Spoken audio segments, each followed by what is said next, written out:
Malé pivovary nebalili svoje výrobky, pretože zariadenie je drahé, ťažko sa používa a zabera veľa miesta. Práve na to vyrábame zariadenia.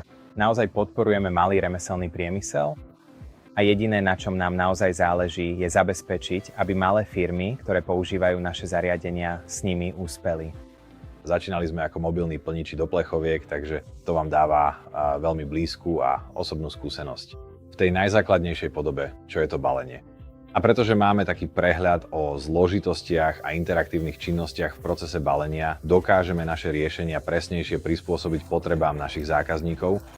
Pivovary, ktoré ročne vyrobia len niekoľko stoviek sudov, majú možnosť, ktorá vyhovuje ich mierke, priestoru aj cenovému rozpätí. Aby boli efektívni pri obsluhe svojich zákazníkov, ľudí okolo seba a svojich komunít. Začneme s akýmsi základným princípom a pýtame sa, aká je každodenná realita balenia a ako zostrojíme stroje, aby sme to dosiahli. Naša filozofia je jednoduchšia, je lepšia, to znie jednoducho, ale nie je. V praxi sa ukazuje, že je oveľa ťažšie zostať pri tomto jednoduchom a elegantnom riešení. Začneme a pokúsime sa dokázať, že koncept A môže fungovať. Bude tento systém fungovať tak, ako potrebujeme a potom strávime týždne a mesiace s dokonaľovaním toho na čo najzákladnejšiu podobu. Až kým nemáme spoľahlivosť na úrovni, servis je na úrovni, je to intuitívne a zrejmé. Zároveň venujeme pozornosť aj účinnosti.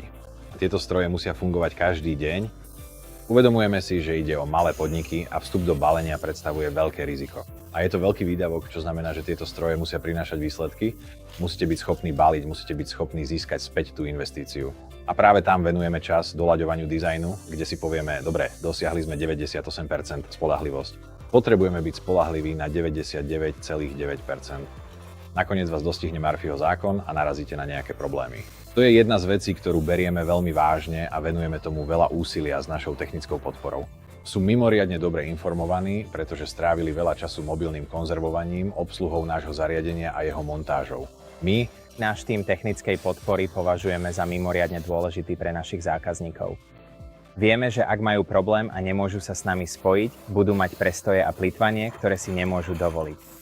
Našou úlohou je urobiť všetko, čo je v našich silách, aby zo svojich strojov vyťažili maximum. Myslím si, že to, čo naozaj odlišuje americké konzervárenské stroje, je, že jednoducho nenájdete lepšiu hodnotu, pokiaľ ide o servis, zariadenie či proces. Za svoje peniaze nedostanete lepšiu hodnotu. Keď pokračujeme vo vývoji nových vecí, vždy je to s rovnakým dizajnovým jazykom. Čo musí táto vec mať, aby svoju prácu robila dobre a nič viac než to. Vieme prísť s vynikajúcimi riešeniami a nemôžem sa dočkať, čo urobíme na budúce.